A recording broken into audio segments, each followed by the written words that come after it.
자, 이 AI가 뭐 세간의 이슈는 매일같이 되죠. 매일같이 기사가 나옵니다. 매일같이 여러 가지 기사들이 쏟아지는데 오늘은 또 이 고용과 관련된 기사가 나왔네요. 그러니까 정직원 채용을 AI에도 이제 적용을 해서 AI가 정직원처럼 뭐 고객센터 같은데 이런 데에도 많이 쓰인다라고 얘기들이 나오고 있네요. 가상인간이 정직원 채용까지 유통업계에 부는 AI 열풍. 참고하시면 되겠습니다. 저도 조만간에는 제가 아니고 다른 누군가가 올 수도 있어요. 네. 그 친구는 만약에 오게 되면 방송 실수는 잘 안 하겠죠. 자, 오늘 AI 주제로 알파와 오메가인데 이제 처음에 시작은 사실 아시겠지만 구글의 딥마인드, 알파고가 포문을 열었고 그 다음에 우리 챗 GPT가 본격적으로 일단은 세간의 확장을 일으켰죠. 끝은 없습니다. 오메가 끝은 아직 어디가 될지 모르는데 어떻게 진화할지도 미지수고 어제 챗 GPT가 API를 유료화에 나선다 이렇게 공개했습니다. API는 애플리케이션 프로그래밍 인터페이스. 그러니까 발판을 남겨두고 그 위에 이제 앱이라는 어플리케이션들을 쌓을 수 있는 환경을 유료화로 전환하겠다. 그러니까 무슨 얘기냐면은 왜 우리 스마트폰 보면은 그 어플리케이션이 수도 없이 많잖아요. 앱이라고 표현하는 거. 그런 것들이 이제 이 AI 플랫폼 위에 GPT 위에 적용이 돼서 챗 GPT 같은 프로그램들이 이제 막 나온다는 얘기죠.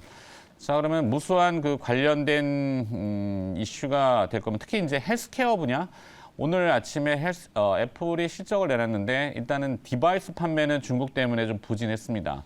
하지만 어플리케이션으로 좀 영역을 확장한다면 헬스케어 쪽에 강한 부분이 있죠, 애플이. 그럼 국내 기업도 뭐 연관성이 뭐가 있을까 찾아보니까 모아 데이터.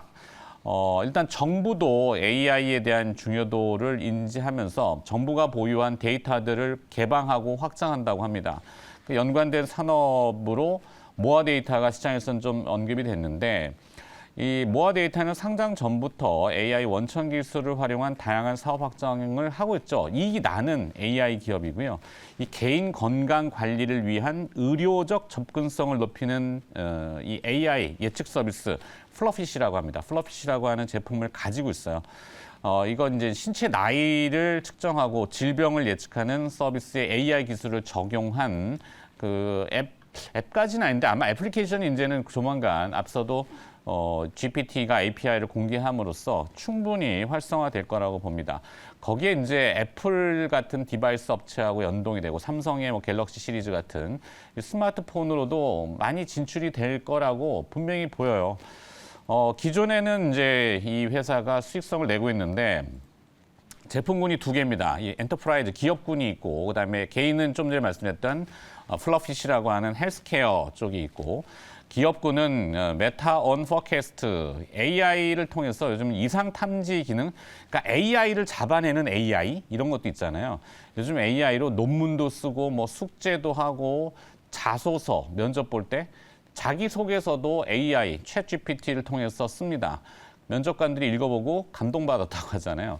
네, 그런 것들을 구별해내는 AI가 또 나오는데 그게 바로 기업용 페타온 포캐스트라는 이 모아 데이터의 제품입니다. 이게 이제 관공서에 이미 들어가고 있어요. 국민건강보험공단, 주택도시보증공사, 그리고 포스코, 뭐 롯데, 국립중앙도서관 이런 데에 이미 납품이 되고 있어서 수익성이 나고 있다. 그래서 AI 기업치고는 희소성 있는 수익 창출 모델을 가지고 있는 모아 데이터 주가가 뭐 많이 오른 것이 없기 때문에 이렇게 순환하는 구조라면은 여기도 한번 뭐 들여다볼 수 있는 그런 내용인 것 같습니다.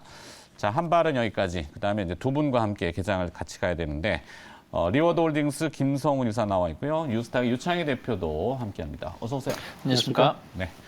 자, AI. 네. 뭐 계속해서 이제 계속 몇 번 말씀드렸습니다만 AI라든지 로봇이라든지 테마가 좀 이제 그쪽에 집중되다가 이것이 이제 어느 비즈니스 모델로 확산될 수 있느냐에 따라서 좀 관련해서 약간의 이슈가 있는 기업들이 좀 움직임이 나오고 있는 것 같습니다. 방금 말씀하신 기업들도 있습니다만 최근에 보면 이노루스라는 회사가 있는데 이 회사는 이것도 신경 상장 기업이죠. AI를 활용해가지고 금융회사의 서비스, 보험회사라든지 이런 부분들에 대해서 뭐 손해율이라든지 이런 부분들에 대한 어떤 서비스를 해주는 회사고요.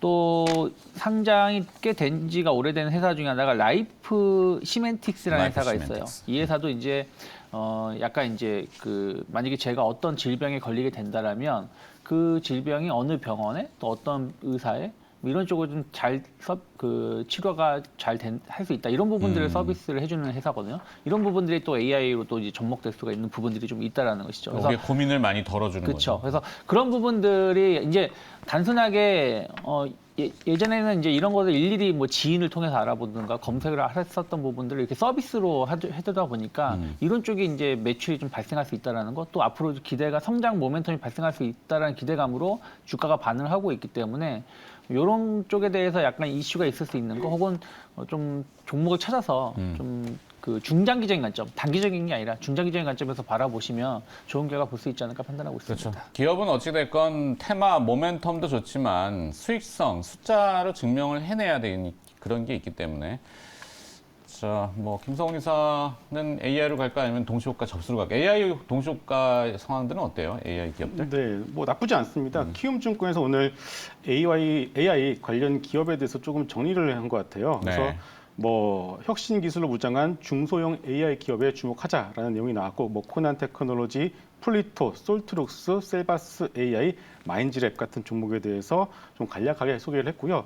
관련 기업들의 호가는 나쁘지 않습니다. 코난 테크놀로지가 4%대 상승, 마인즈랩이 2%, 셀바스 AI가 3%, 플리토가 2%대, 그리고 오픈엣지 테크놀로지, 최근에 정말 핫한 기업 중에 하나죠. 오픈엣지 테크놀로지도 1.5% 상승을 보여주면서 AI 기업들 역시도 오늘 상승 흐름이 상당히 돋보이고 있습니다. 네.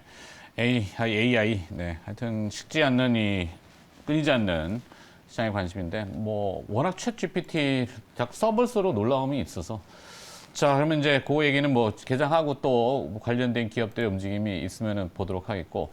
자, 어제 미국 뉴욕 증시 정규장 마감 이후에 발표한 애플, 아마존, 알파벳, A 시리즈라고 제가 그랬는데 실적들이 다 조금 부진했어요. 물론 실적이 안 좋을 거라는 건 어느 정도 눈높이 낮춰놨는데도 불구하고 기대감이 있었는지 시간의 거래에서 하락하면서 미국 주가지수 선물이 지금 녹고 있죠. 내리고 있죠. 그렇죠. 표현이 그런데. 자, 이거는 어떻게 우리가 대응을 좀.